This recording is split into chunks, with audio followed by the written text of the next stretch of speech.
Góði gestir, velkomin í þessa innsetningarathöfn Sigrúnar Ólafsdóttur prófessors.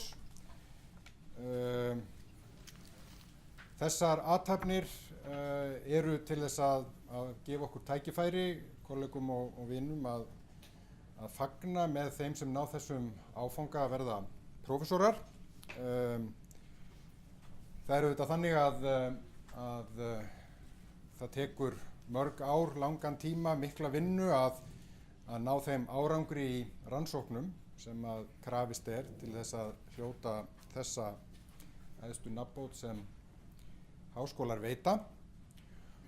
Og það er mjög góður siður að staldra þá við og gefa viðkomandi kollega tækifæri til þess að fara yfir ferilinn og kynnast því sem fólk er að fást við. Kannski í fáum tilfellum er ánægjulegra að geta einmitt tekið þátt í þessu eins og með Sigrúnu sem að bættist í lið okkar hérna, sem liðsauki í sumar. En þá var hún ráðin hér inn sem prófessor, kom frá Boston University. Nú, skipulag þessarar athafnar er þannig að ég ætla í örstuttu máli að tæpa á nokkrum atriðum varðandi feril og rannsóknar áherslur Sigrúnar. Annars er yfirlit að finna í þessum bæklingi sem gefin hefur verið út í tilefni af þessari athöfn. Síðan fær Sigrún þann tíma sem að hún vill til að fjalla það sem að hana langar til að fjalla Þessar athafnir eru að því leyti frjálsar að það er alfarið undir prófessornum sjálfum komið hvað hún eða hann velur að fjalla Að því loknu fáum við tækifæri til þess að spjalla saman. Það verða hér umræður það sem þið viljið spyrja Sigrúnu út í. Að því loknu verður boðið upp á veitingar. Þær verða hér upp á annarri hæð í kaffistofu félagsvísindasviðs. Við háskólinn bjóðum upp á svona frekar spartanskar veitingar, en það verður allavega vatn og brauð þarna í boði háskólans. Ég hef hins vegar fregnað það að Sigrún sjálf hafi svona bætt frekar úr og það verði eitthvað svona heldur veglegra af veigum í boði líka. En Sigrún hóf feril sinn hér í félagsfræði þaðan sem hún lauk BA-prófi 1998 og hélt það nú til Bandaríkjanna þar sem hún hefur nú lengst af starfað. Lauk meistaraprófi í félagsfræði frá Indiana University 2002 og doktorsprófi frá sama skóla 2007. Hún hóf störf við Boston University 2007 að loknu doktorsprófi, var þar lektor til 2013 og dósent frá 2013 til 2016 þegar hún kemur til Háskóla Íslands og verður prófessor í félagsfræði við félags- og mannvísindadeild. Sigrún hefur gegnt fjölmörgum trúnaðarstörfum á ýmsum sviðum. Sérstaklega hefur hún verið ötul sem ritstjóri við ýmis tímarit, meðal annars Scandinavian Journal of Public Health, Advances in Medical Sociology og Society and Mental Health. Hún hefur tekið að sér stjórnunarstörf, ekki ennþá nú komið að röðina henni hér hjá okkur, en á sínum fyrri stað sem námsbrautarstjóri í félagsfræði við Boston University og stjórnarmeðlimur í Center for the Study of Europe við Boston University. Megin rannsóknar viðfangsefni Sigrúnar hafa verið á sviði heilsufélagsfræði og geðheilsufélagsfræði. Einkum ef marka má lestur minna á hennar bakgrunni með áherslu á samhengi stofnana og áhrifa þeirra á heilsufarsútkomur. Sigrún hefur einnig rannsakað samhengi menningar og samfélags á heilsu, til dæmis áhrif misskiptingar og velferðarkerfa með samanburði milli ólíkra landa. Sigrún hefur einnig stundað rannsóknir á sviði stjórnmála félagsfræði, meðal annars rannsóknir á íslenska bankahruninu. Ég ætla að láta þetta nægja sem inngang að þessari athöfn en bjóða Sigrún að koma hingað og fjalla það sem að hún vill helst að við fáum að vita hennar störf. Gjörðu svo vel.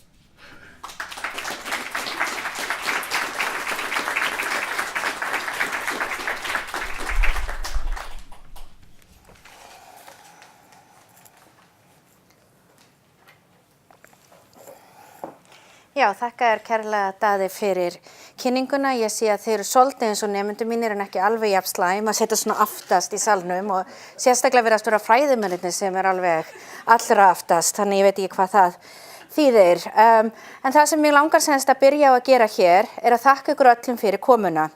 Að verða prófessor er stór áfangi í lífi háskólastarfsmanns og þó hann sé auðvitað ekki stærri fyrir mig heldur en einn annan, þá spilar óneitanlega inn í að hann næstum leið og ég flyt aftur heim til Bandaríkjanna eftir 17 ár þar. Það er einstaklega gaman að sjá svo marga sem ég þekki og kannski einhverja sem ég þekki ekki eða lítið. Fólk sem hefur gengið í gegnum lífið með mér á einn eða annan hátt. Ég sé hér til dæmis barnapíurnar mínar úr æsku, vini móður minnar sem er alltaf gaman að sjá.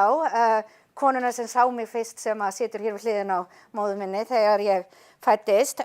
Fyrirmyndum úr barnæsku, vinum úr grunnskóla, framhaldsskóla, vinum sem ég kynntist í Boston, vinum sem ég kynntist hér í háskólanum og náttúrulega bara almennt fjölskylda, vinir og samstarfsmenn.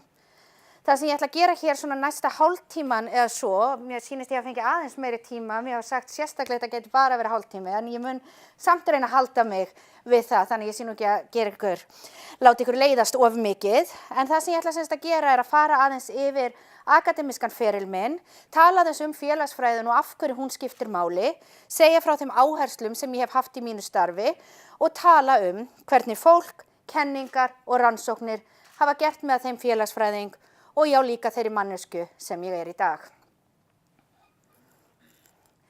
Ef við skoðum hér fyrst og kannski augljóslegasta spurningi sem maður hefur er af hverju valdi ég félagsfræði?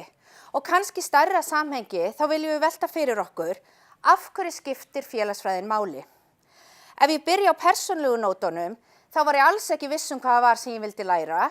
Ég var kannski svolítið einkennilegur menntaskólanemi, mér fannst eiginlega bara allt skemmtilegt, nema kannski íþróttir sem ég var ekkert sérlega hrifin af. En síðan þegar ég kom með kennsluskrá háskólans, þá var ég að hugleiða alls konar greinar. Ég velti fyrir mig mannfræði, stjórnmálafræði, íslensku, sagnfræði, lögfræði, jafnvel hagfræði. En svo gerðist það einn daginn að ég gerði stórkostlega uppgötvun. Ég fattaði að það var til grein, þar sem hún gast bara skoða hvað sem hún vildir, með hvaða aðferð sem hún vildir. Þannig að þá var ég búin að sjá að þetta var greinin fyrir mig. Og það nefnilega er þannig að þegar maður hugsar félagsfræðina, að það er allt sem skiptir okkur máli, sem einstakling, sem hlut af hóp og sem samfélag, er allt félagsfræðilegt. Hvort sem það er, hvernig við skipuleggjum heilbrigðiskerfið, hvernig stelpum og strákum gengur í skóla, eða hvernig stéttastað okkar hefur áhrif á samskipti okkar við læknin okkar. En ef við færum okkur síðan aðeins hér yfir í næsta punkt, þá er áhersla félagsfræðinar á hvernig veruleiki okkar er félagslega skapaður eitt af því mikilvægasta við greinina.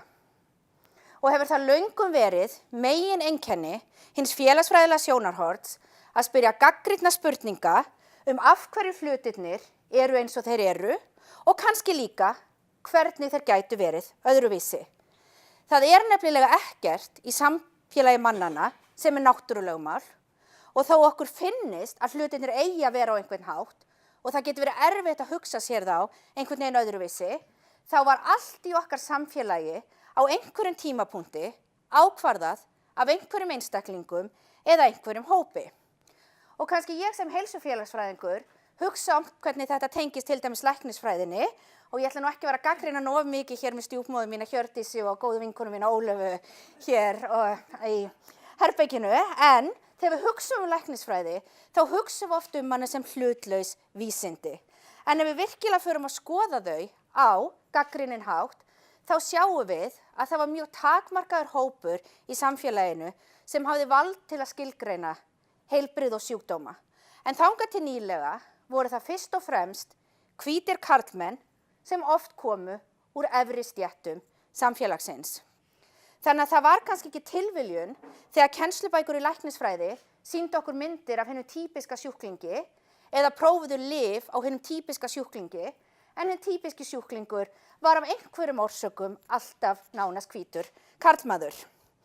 Dæmi sem er kannski skýrast varðandi þetta og kemur frá félagsfræðinni er þegar það var ranglega trúað innan læknisfræðinar að konur myndi ekki fá hjartaáfall fyrr en eftir tíðahvörf, sökum þess að þær sýndu ekki hinn klassísku einkenni slíks áfall. Þið getið sennilega ímyndað ykkur hverjir það voru sem voru með hinn klassísku einkenni. En það er ekki nóg að tala að heimurinn sé félagslega skapaður því að við vitum að hann er líka raunverulegur. Eða eins og lögmál félagsfræðingsins William Thomas segir okkur, ef við skilgreinum aðstæður sem raunverulegar, þá eru afleiðingar þeirra raunverulegar. Ef við skoðum þetta til dæmis út frá sviði, þar sem ég hef sinnt rannsóknum, en það eru fordómar gagnvart einstaklingum sem eiga við geðræn vandamál að stríða, þá er hluti afleiðinganna auðvitað byggður á raunverulegum fordómum sem við vitum að eru til staðar í samfélaginu, en við vitum líka að einstaklingar fara að búast við að mæta fordómum. Að aðrir vilja ekki ráða þá í vinnu, aðrir vilja ekki fara á stefnumót með þeim, og þó að fordómarnir séu kannski ekki raunverulegir í eiginlegum skilningi þess orð, þá hafa þeir raunverulegar áhrif. Þar sem að einstaklingar taka oft á tíðum þá ákvörðun að fjarlægja sig úr ákveðnum aðstæðum, að sækja ekki vinnu eða bjóða ekki einhverjum sem þeir hafa áhuga á út að borða.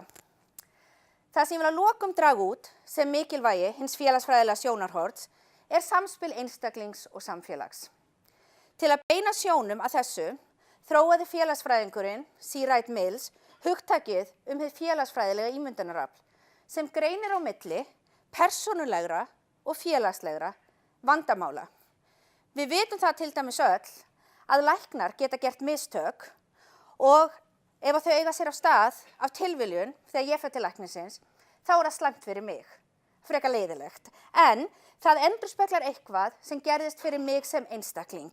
Það endurspeglar ekki eitthvað stærra, félagslegt eða kerfisbundið ferli. Hins vegar, ef við erum með þúsundir kvenna sem eru rangt greindar, sökum þess að læknavísindin hafa ekki skoðað sjúkdómseinkenni kvenna jafn ítarlega og karla, þá hafa mistökin færst frá því að vera persónulegt vandamál og yfir það að vera félagslegt vandamál.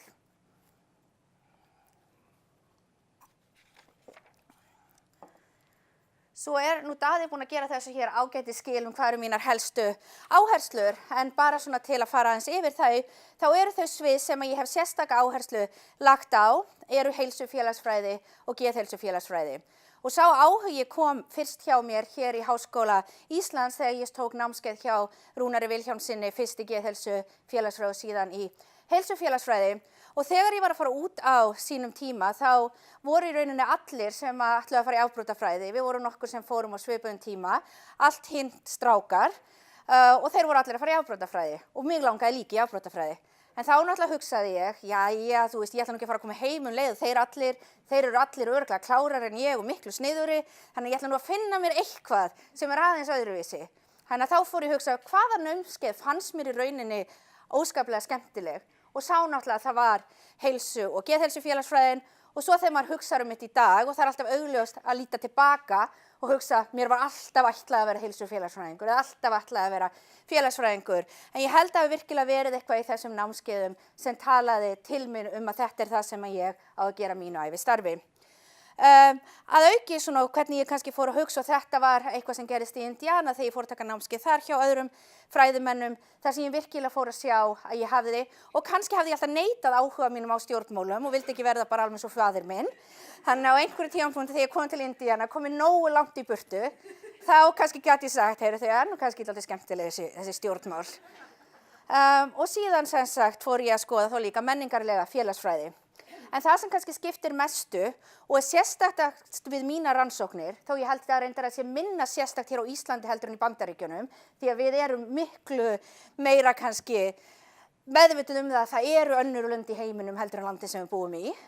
En það sem kannski hefur helst einkennt mínar rannsóknir er að ég nota yfirleitt, en þó ekki alltaf, alþjóðlegt eða samanburðar sjónarhorn. Og þá náttúrulega veltum við aðeins fyrir okkur, af hverju eigum við að vera að bera saman, af hverju er alþjóðlegt sjónarhorn mikilvægt. Það er kannski sem að við myndum þá fara hér aftur í fyrsta punktin sem ég var með áðan félagslega sköpun raunveruleikans.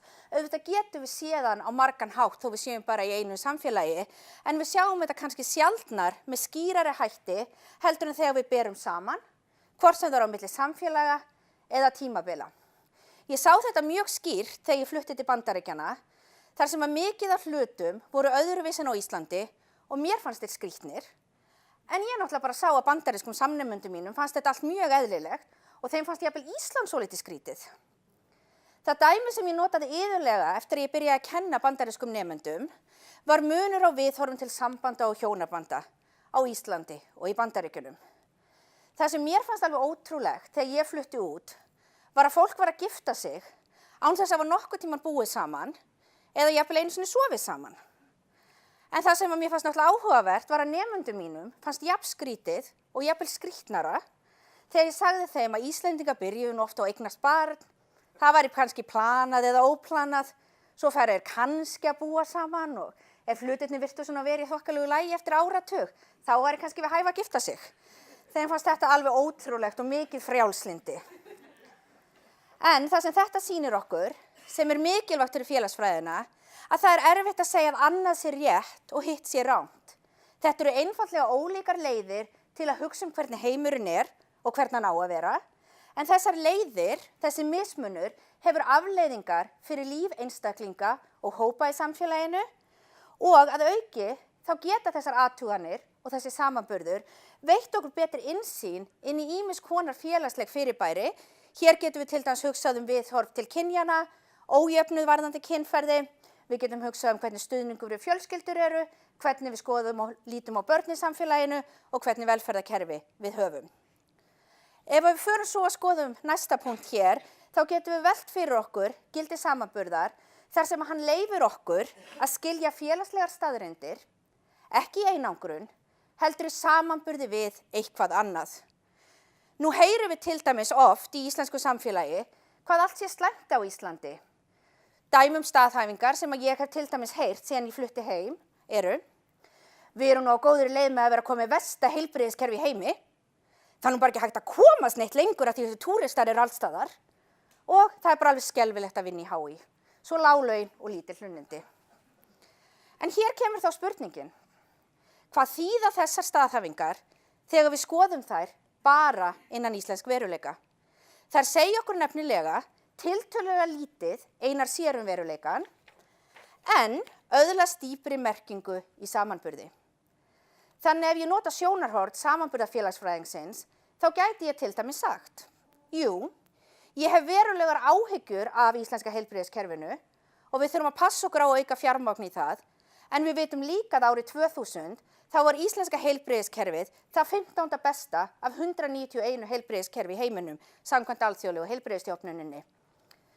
Því er mun merkingabæri spurningar þær: hvernig stöndum við í samanburði við önnur lönd og hvernig hefur íslenska heilbrigðiskerfið þróast yfir tíma?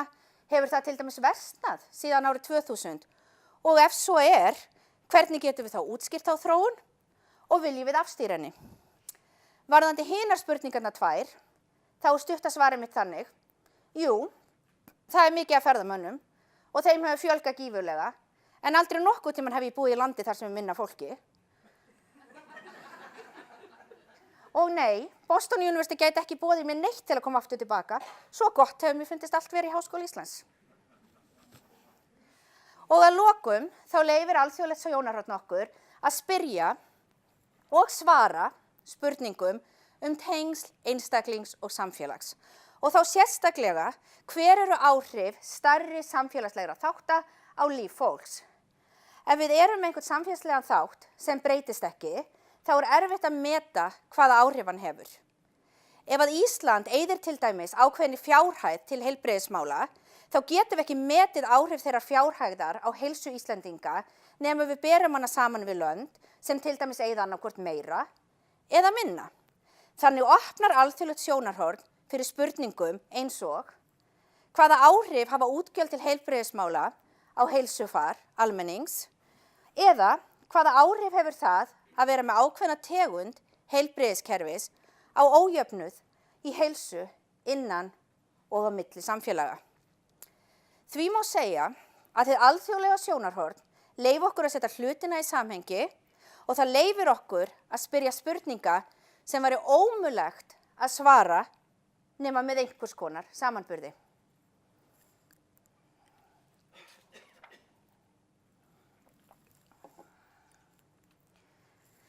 Þegar ég fór síðan að velta fyrir mér hvað var sem ég vildi vera og kannski var ein ástæðan fyrir því að það var erfitt að velja félagsfræðina. Ég strögglaði svolítið við þetta, þrátt fyrir að ég væri búin að uppgötva að ég gæti gert hvað sem ég vildi með henni. En ein ástæðan fyrir að var svolítið erfitt var svo að ég vissi ekki alveg hvað ég myndi verða. Ég var ekki að fara að útskrifast sem hjúkrunarfræðingur, lögfræðingur eða prestur. Og því kemur kannski ekki á óvart að ég oft spurð, hvað gerir þú eiginlega? En ef við skoðum hlutverk háskólakennarans, þá skipta skyldur okkar í þrennt: rannsóknir, kennslu og stjórnun. En ástæðan fyrir því að ég vil sérstaklega minnast á þetta er það viðhorf sem maður heyrði oft áður en ég fór út og jafnvel í náminu, að þú gæti til dæmis annarkvort orðið góður kennari eða verið öflugur í rannsóknum. Þá þyrftir að velja hvar þú ætlaði virkilega að ná árangri. En strax á fyrsta ári þá breytti Bernice Pescosolito, leiðbeinandi minn, sem ég mun ræða hér aðeins á eftir líka, þessum hugsunarhætti hjá held ég okkur öllum og að minnstakosti mér, og sagði við okkur, það sem maður getur þýtt á íslensku, að við þyrftum að vera þreföld ógn og skara fram úr á öllum þessum sviðum. Þetta hefur verið mér gott veganesti og það er ekki þannig að ég telja að ég skari endilega fram úr á öllum eða einhverjum þessara sviða, en það sem hún kenndi mér var að reyna það alltaf og sætta mig aldrei við neitt minna. Svo auðvitað bætti ég við því fjórða að auka veg og virðingu Íslands, sem kannski er mikilvægast af öllu sem ég geri hér í mínu fræðastarfi. En það sem ég ætla að gera núna er að tala aðeins um það persónulega og fræðilega ferðalag sem hófst haustið 1994 þegar ég skráði mig í félagsfræði við Háskóla Íslands og hvernig hugmyndir og fólk hafa skipt máli í mínu lífi.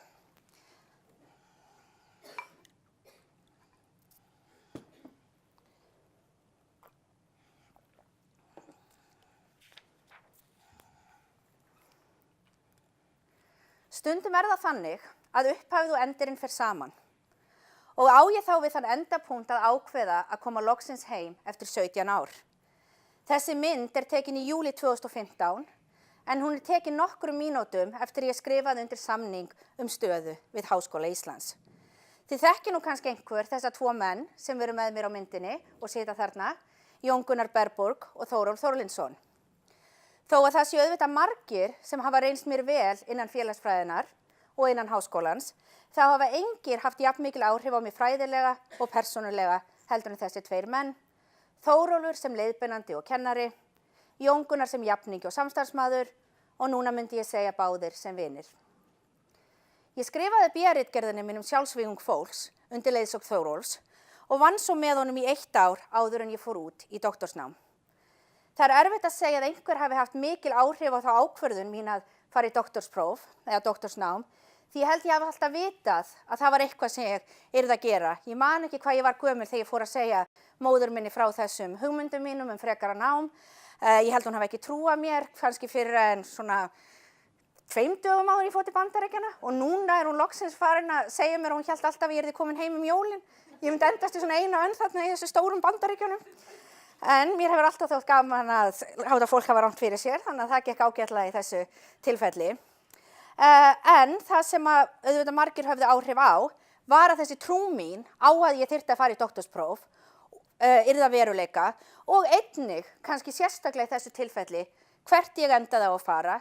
Því á þessum tímapunkti var ég til dæmis að hugsa ýmisleg lönd, ég var að hugsa Norðurlöndin, ég var að hugsa Bretland, ég var aðeins að hugsa Bandaríkin, en það sem ég varð vör við mjög fljótt frá kannski þeim 3 mönnum sem ég talaði mest við að fara út í námið, Helga Gunnlaugsinni, Rúnari Vilhjálmssyni og Þórólfi, var að það væri nú sennilega best að fara bara til Bandaríkjanna. Ég ætti nú held sig bara að fara þangað. En Þórólfur bætti náttúrulega aðeins betur og eins og ég kannski orðaði það í doktorsritgerðinni minni þegar ég þakkaði honum, þá þakkaði ég Þórólfi fyrir að hvetja ef ekki neyða mig til að sækja í Indiana. Því að frá fyrsta degi þá var Þórólfur algjörlega sannfærður að Indiana væri besta prógramið í Bandaríkjunum og sérstaklega besta prógramið fyrir mig, sem síðar auðvitað kom á daginn að hann hafði rétt fyrir sér. Síðan ég fór út í doktorsnám, þá hef ég alltaf verið í góðu sambandi við Þórólf. Hann hefur alltaf verið til staðar og stutt mig, hann hefur myndað góð tengsl við vini mín og samtalsfélaga erlendis og ég veit að ég hef alltaf getað leitað til hans varðandi námið og félagsfræðilegan feril. Og auðvitað hefði Þórólfur líka áhrif á ég ákvað að koma heim. Hann lét mig alltaf vita, hann teldi það var mikilvægt að ég kemi heim, þó hann hafi reyndar oftar en einu sinni sagt við mig að vera kannski ekkit endilega best fyrir mig sem fræðimann eða einstakling að koma heim, en það væri algjört grundvallaratriði fyrir framtíð félagsfræðinnar á Íslandi að ég myndi nú koma heim. Þó að þetta séu kannski stór orð og kannski ekki endilega sönn, þá hefur stuðningur og trú Þórólfs á mér haft gífurleg áhrif á að byggja upp sjálfstraust hjá stúlku sem alltaf efaðist að vera nógu góð, sem efaðist hún gæti kennt og væri nógu klár til að koma með almennilega rannsóknarhugmyndir. Og það auðvitað aldrei hægt að minnast á alla sem höfðu áhrif eða studdu mig, en eins og ég sagði áðan, þá vil ég líka sérstaklega minnast á og þakka Helga Gunnlaugssyni og Rúnari Vilhjálmssyni, en þeir áttu báðir mjög stóra hlutdeild í því að ég kæmist til Bandaríkjanna í doktorsnám. En eins og Þórólfur hefur skipt máli fyrir mig sem lærifaðir, þá hefur Jón Gunnar skipt miklu máli sem jafningi og samstarfsmaður og hefur stutt mig dyggilega gegnum minn feril og í því ferli að koma heim. Ég reyndar ekki vissum að ég væri að halda þennan fyrirlestur akkurat hér í dag ef það væri ekki fyrir hann, því að hann var svo eini sem sagði við mig, þú ert nú að skoða og getur örugglega að fara í flýtiframgang, getur örugglega bara gengið frá þessu ferli áður en hún kemur heim. Þannig að við náttúrulega skoðum það og það var það sem síðan gerðist. Þó áhugasvið okkar hafi kannski verið ólíkir gegnum tíðina, þá höfum við mjög líka sýn á hvað okkur finnst félagsfræðilega áhugavert og hvernig við tengjumst félagsfræðinni. Og hafa samræður okkar verið mér uppspretta nýrra hugmynda sem og mikillar ánægju. Og svo má auðvitað ekki gleyma því að þó að Jóni Gunnari finnist ég kannski stundum fara aðeins fram úr mér, þá hefur hann alltaf stutt við það og skipt mjög miklu máli við að hjálpa mér að koma ýmsum hugmyndum í framkvæmd og það sem skiptir kannski mestu máli þar þegar ég sem doktorsnemi fékk þann óraunhæfa draum kannski að Ísland gæti nú vel tekið þátt í alþjóðlegum rannsóknum.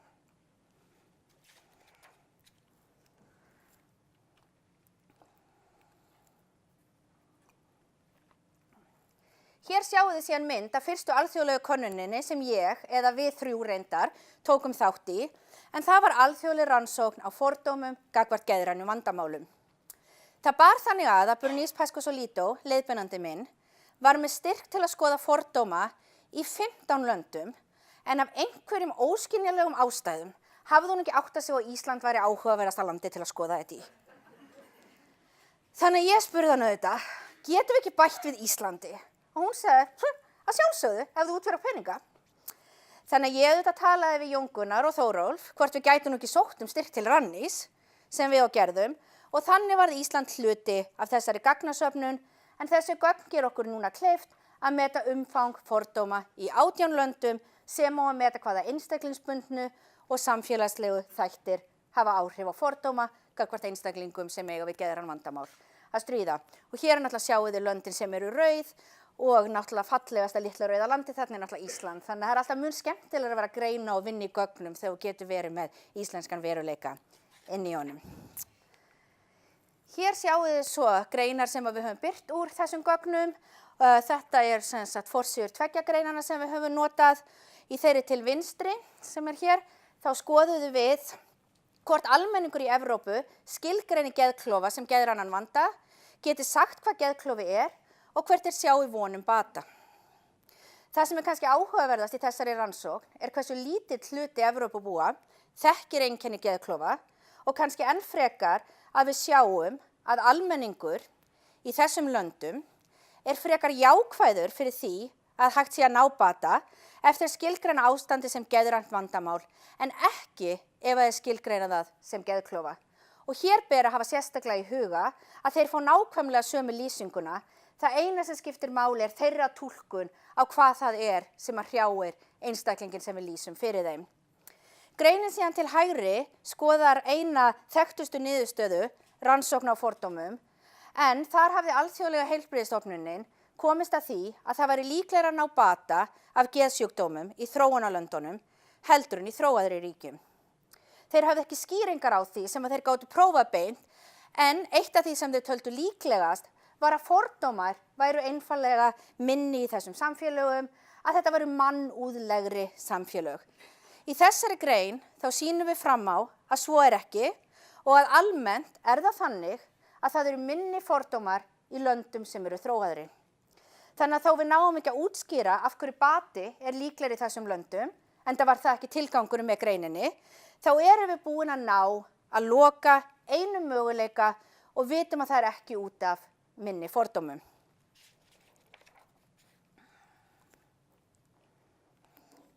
Sá árangur að ná að fjármagna þátttöku Íslands í rannsókninni á fordómum gerði það að verkum að það var hægt að láta sig dreyma stærra. Frekar en að hugsa eina alþjóðlega rannsókn, væri ekki nær í lagi að Ísland yrði reglulegur þátttakandi í einhverju stórri alþjóðlegri rannsókn. Það var síðan í kringu 2008 að við Jón Gunnar ákváðum að láta það reyna að sækja inngöngu fyrir Ísland í International Social Survey Program, sem er ein virtasta samhæfða alþjóðlega spurningalistakönnunin sem er lögð fyrir á hverju ári í 40 þjóðlöndum. Við höfum síðan lagt fyrir slíka könnun á nær hverju ári síðan 2009 og fengið gögn þar sem við berum saman viðhorf Íslendinga við viðhorf almennings í öðrum löndum, varðandi málefni eins ólík og félagslegan ójöfnuð, viðhorfum til kynjahlutverka og fjölskyldu, borgaravitund og núna sem við erum að fara að leggja til ef það myndast einhvern tímann stjórn hlutverk stjórnvalda. Eitt af því sem tengist þátttöku í þessu rannsóknarverkefni er fundur allra þátttökulanda einu sinni í ári og það var á fyrsta slíka fundinu sem ég fór á í Króatíu árið 2012 sem ég kynntist manni sem átti eftir að hafa mikil áhrif á mitt fræðastarf, en það er Christoph Wolf sem skilur ekkert hvað ég er að segja, en situr þarna. I am just talking a little bit about you, I will discuss later. En þið sjáuð hann hér með mér á mynd við Sólheimajökul árið 2015. Síðan 2012 hefur hann verið mikilvægur hluti af mínu fræðilega tengslanetti, hefur haft áhrif á það hvernig ég hugsa alþjóðlega rannsóknir og opna fyrir mér ýmis tækifæri í því landi sem ég elska hvað mest og það er svona spurning hvort ég elski það jafn mikið að meira en Ísland. Þetta er svolítið svona vafatri en það er náttúrulega Þýskaland sem allir sem mig þekkja vitum mína gríðarlegu Þýskalandsást. Og það sem var kannski stærsta tækifærið hér var þegar mér bauðst að vera gestaprófessor við Háskólann í Mannheim í 6 mánuði árið 2013 og 2014. Á myndinni fyrir neðan sjáuð þið mig síðan með hinni manneskunni sem hefur skipt mestu máli varðandi ISSP, sem er líka hér, Guðbjörg Andrea Jónsdóttir, forstöðumaður Félagsvísindastofnunar. Á myndinni erum við einmitt á einum árlegum fundi ISSP sem var í fyrra í Litáen og þarna erum við búnar að finna, ég myndi segja okkur en kannski rauninni sérstaklega mér til mikillar ánægju. Ég var búin að leggja í mikla rannsóknarvinnu til að passa að ég gæti fundist Íslandsstræti í Vilnius og það sem sagt tókst þessa mynd eigum við. Guðbjörg byrjaði að taka þátt í ISSP með mér árið 2012 og breytti það í rauninu öllu varðandi þáttökuna og sambandi mitt við ISSP. Stuðningur hennar og vinátta hefur verið ómetanleg síðustu árin og hvatt mig áfram til að hugsa hvernig og hvers vegna þáttaka Íslands í alþjóðlegum rannsóknum skiptir máli.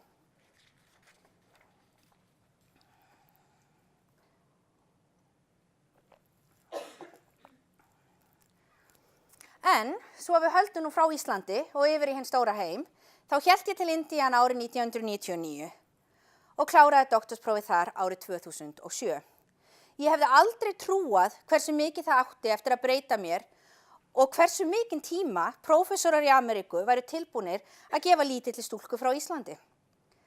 Þar ber fyrst að nefna aðalleiðbeinanda minn, Bernice Pescosolito, og náttúrulega mikilvægast af Bernice er að hún hefur komið tvisvar til Íslands og við erum með sönnunargögn, þannig að þarna erum við Skógafoss.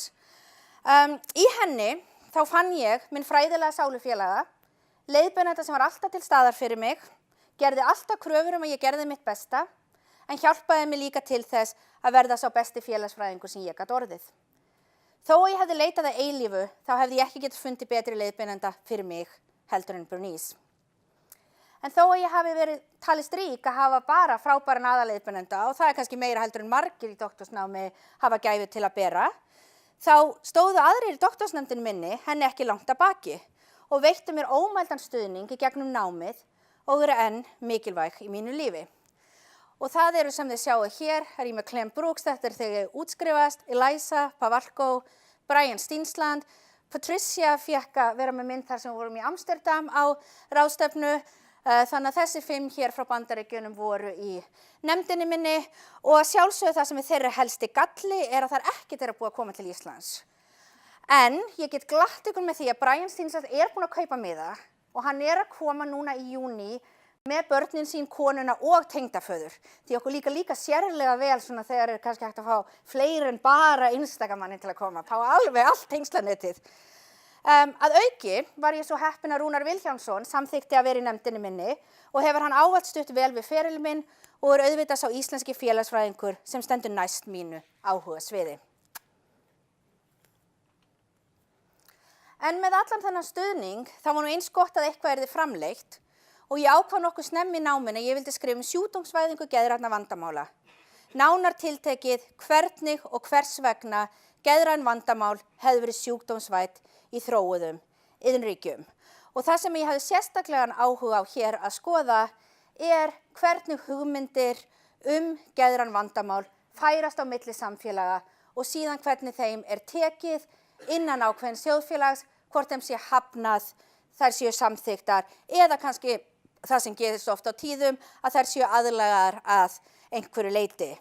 Það mikilvægasta sem ég kannski fann í doktorsnáminu mínu var að þessar hugmyndir skipta svo sannarlega máli en þær skipta aldrei meira máli en stjórnmál, stefnumótun og menning ákveðins lands en að sumu leyti má segja að þessar niðurstöður hafi mótað þær rannsóknir sem ég hef haft áhuga á síðan sem er að reyna að skilja samspil, stjórnmála og menningar í að útskýra ýmsa þætti tengda heilsu og veikindum.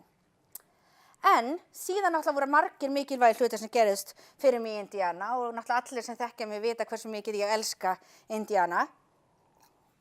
En það sem ég átti náttúrulega vona á, ég vissi alveg þó að móðir mín hafi ekki haft trú á mér, þá vissi ég nú alveg að ég myndi koma heim með doktorsgráðu ef ég enn á lífi eftir að vera í þessu hættulega samfélagi þarna. En það sem ég átti engan vona á var að kynnast þeim traustu vinum sem ég eignaðist í Indiana. Það voru nú svo sem ekki miklar væntingar mínar samskipti mín við Amerikana. Ég bjóst ekki við að mér myndi líka við þá og ekki bjóst ég nú við að þeim myndi líka við mig. Það sem ég átti vona á var að þeir eru allir með hallærislega klippingar því að það hafði manni verið sagt af hárgreiðslufólki hér á Íslandi. Þeir ættu líka ljóta skó og bara væru sennilega ekkert sérlega skemmtilegir. En svona vera kannski svolítið pragmatist þá hugsaði ég það nú kannski einhver svona lágmarks félagsleg samskipti. Þannig að það sem ég vonaðist til var að þeir myndu kannski umbera mig nægilega til að fara með mér í kvikmyndahús svona einu sinni í mánuði. En annað átti heldur betur eftir að koma á daginn og eignaðist ég mikið af traustum og yndislegum vinum sem hafa mótað lífið mitt, hlegið með mér og grátið og gert með þeirri mannesku sem ég er í dag. En þó að þessir vinir séu auðvitað fínir og skemmtilegir í Ameríku og jafnvel einhvers staðar í Evrópu eða Asíulöndum, þá er auðvitað eitt grundvallar skilyrði sem ég verð að uppfylla. Og það er að hafa komið til Íslands. Og það hafa nú ýmsir þeirra gert. Og þetta er ekki allir. En eins og þið sjáu hér, þá hafa ansi margir komið. Þetta eru semst allir með Indiana tengingu og vantar nokkra upp á. Og sumir hafa komið oftar en einu sinni og oftar en tvisvar. En það sem ég langar að gera sérstaklega hér er að minnast aðeins á Jason Beckfield sem þið sjáu hér við með Skógarfossi og þið getið líka síðan í eigin persónu aðeins upptekinn að gera eitthvað með myndavélina sína. Hann er ekki alveg búinn að læra íslensku. En Jason er nú hér í 3. ferð sinni á Íslandi þannig að hann er með mjög mikið af svona litlum gullstjörnum í Excel-skjalinu. En að öðrum ólöstuðum þá hefur enginn sem var með mér í Indiana haft meiri áhrif á mig sem félagsfræðing og mannesku og tel ég það nánast ómögulegt að eignast traustari og sannari vin en Jason.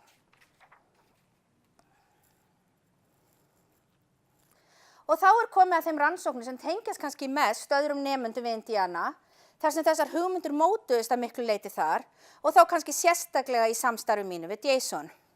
Fyrsta greinin sem ég birti ein var í Journal of Health and Social Behavior og hún var skrifuð á þessum árum og ber saman áhrif ójöfnuðar og velferðiskerfisins á heilsu Íslendinga og Bandaríkjamanna. Hér vil ég enn einu sinni þakka Rúnari, en það voru einmitt heilbrigðisgögn hans Íslendinga sem gerði mér kleift að skrifa þessa grein. Félagsfræðilega kenningar hafa bent á þá staðreynd að á meðan við höfum félagslegan ójöfnuð, þá munum við hafa ójöfnuð í heilsu. Þessar kenningar höfðu hins vegar ekki á þessum tíma velt mikið fyrir sér mun á milli samfélaga varðandi hversu mikill ójöfnuður var og hversu mikið velferðarkerfi gerði til að leiðrétta þann ójöfnuð sem skapast óhjákvæmilega í markaðnum. Þannig að hugmynd mín var að skoða hvort að ójöfnuður hefði kannski minni áhrif á heilsu Íslendinga þar sem að velferðarkerfið sterkara hér en í Bandaríkjunum.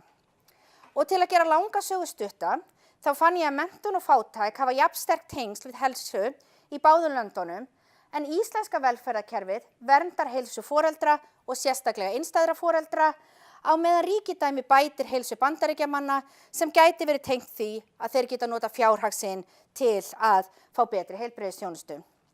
Hinar greinarnar sem þið sjáu hér tengjast þessum rannsóknum mínum og þið sjáu einmitt að 2 þeirra hér eru skrifaðar með Jason. En það sem ég talaði hér áðan var að starf háskólakennarans ekki bara rannsóknir, heldur líka kennsla, þá langar mig aðeins að minnast á hvernig nemendur hafa skipt máli í mínu lífi.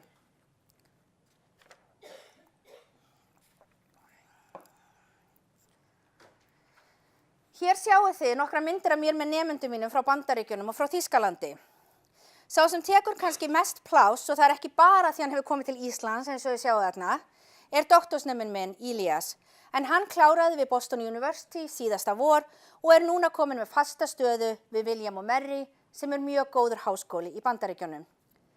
Þegar ég var að velta fyrir mér hvernig starf ég myndi vilja, þá er akademíski veruleikinn aðeins flóknar í Bandaríkjunum heldur en á Íslandi, en þar stendur meginvalið á milli rannsóknarháskóla og kennsluháskóla. Ég laðaðist alltaf frekar að rannsóknarháskólum en velti hinu fyrir mér. Stundin þegar ég vissi að ég ætti að vera í rannsóknarháskóla var þegar ég var að tala við Jenny vinkonu mín í síma á meðan ég var í viðtalsheimsókn í kennsluháskóla og ég áttaði mig á því að ég yrði ekki ánægð með starf mitt ef ég ætti aldrei eftir að upplifa að vera aðalleiðbeinandi doktorsnema og gera það sem er hefð í Bandaríkjunum, en það er að sæma þá doktorsgráðu eins og þið sjáu þarna á myndinni, þar sem að, ég veit ekki eins og hvað þetta heitir á Íslandi sem við fáum þarna sem er svona sett yfir. Þannig að þetta er mjög skemmtileg og sérstök stund í bandarískri akademíu, var mjög sérstakt þegar Bernice gerði þetta við mig, var mjög sérstakt þegar ég síðan gerði það við Ilias. Og auðvitað vitum við að nemendur eru jafn ólíkir og þeir eru margir og sumir eru kannski betri og skemmtilegri en aðrir, þannig að þið getið kannski ímyndað ykkur gleði mína þegar í ljós kom að Ilias var á öllu leyti fullkominn, eða eins og ég sagði oft, ég veit að ég fékk minn besta doktorsnema fyrst. Þannig að þegar hann var komið fasta stöðu í Bandaríkjunum, þá var starfið mínu lokið og ég gat komið heim. Og eins og ég minntist líka á, hér á undan, þá hef ég sérstakan áhuga á því að auka veg og virðingu Íslands og hef reynt að sinna því með ýmsum hætti, annars vegar með því að skipuleggja ráðstefnur hér og hins vegar með því að styrkja tengsl HÍ við háskóla erlendis. Hér sjáu þið mynd af fyrstu ráðstefnunum sem ég skipulagði, en það var The 5th US-UK Medical Sociology Conference sem var haldin árið 2015. Sú ráðstefna tókst einstaklega vel, kannski sérstaklega þar sem við vorum með ráðstefnukvöldverðin út í Viðey, og eins og ég segi svo oft, þá er lífið bara aðeins betra ef það er einhverjir bátar sem að koma við sögu.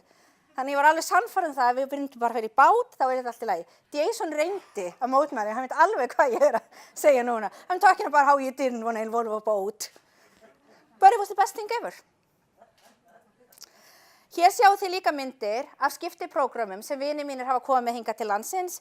Jenny vinkona mín byrjaði og er væntanlega í 4. skipti núna í sumar. Það meiri sé að þannig hún er farin að þurfa að leysa sig af því að í fyrra þá vorum við báðar í brúðkaupi hjá systurinnar á þeim tíma sem hún átti að koma til Íslands. Þannig að þá bara fær hún fólk í Norður Flórida til að leysa sig af til að nemendur geti nú örugglega komist og lært íslenskt samfélag og íslenska félagsfræði. Emily vinkona mín sjáu þið hér líka hefur komið og síðan er Brian vinur minn væntanlega núna í sumar með sína nemendur. Að lokum þá var það mikil gleði að Jason Beckfield skrifaði undir samning sem gestakennari við Háskóla Íslands til 5 ára í síðustu viku. En við erum nú búin að tala mikið fræðin hingað til, en það eru auðvitað aðrir hlutir sem skipta mestu máli í lífinu, en það er fólkið þitt og fjölskyldan.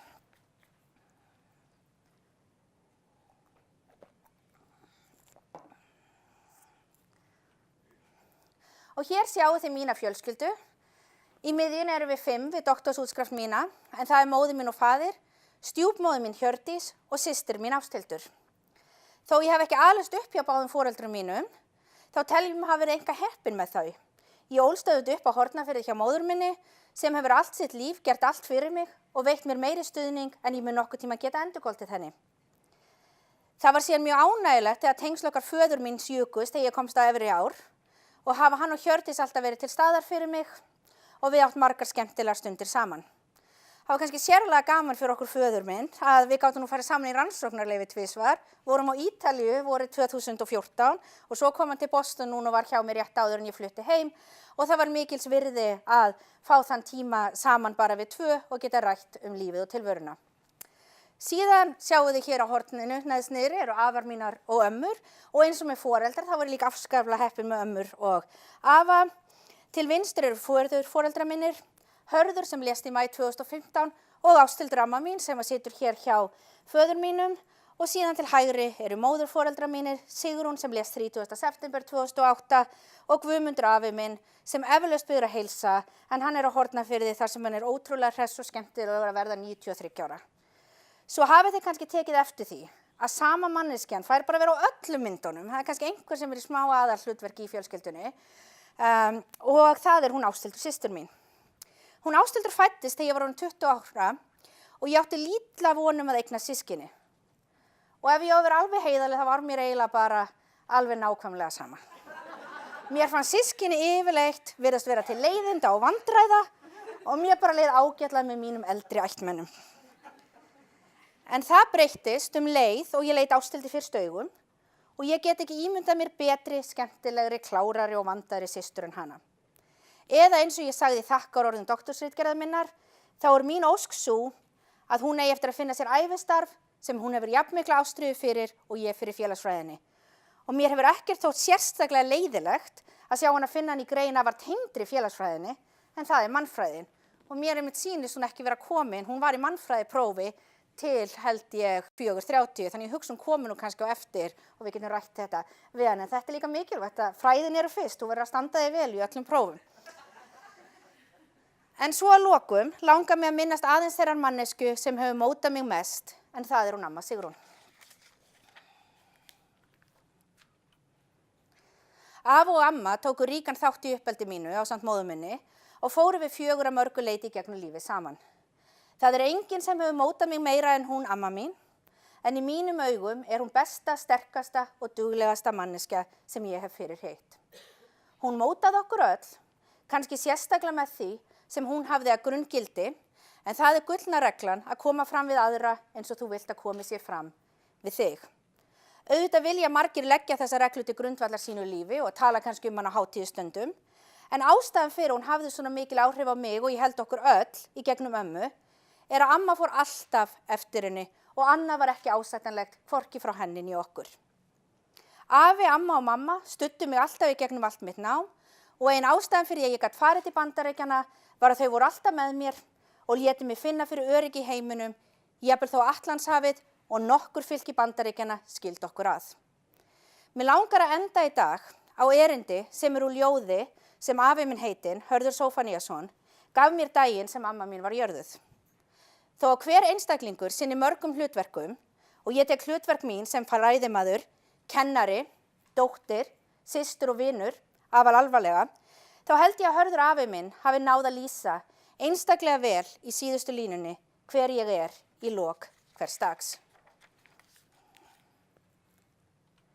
Hún amma þín var gefandi og góð, þið glaðar stundir margar áttu saman, oft á tíðum sögur lás og ljóð, þá var lífið yndislegt og gaman. Og ennþá lengi munt þú hlusta hljóð, í huga verða litla ömmu daman. Takk.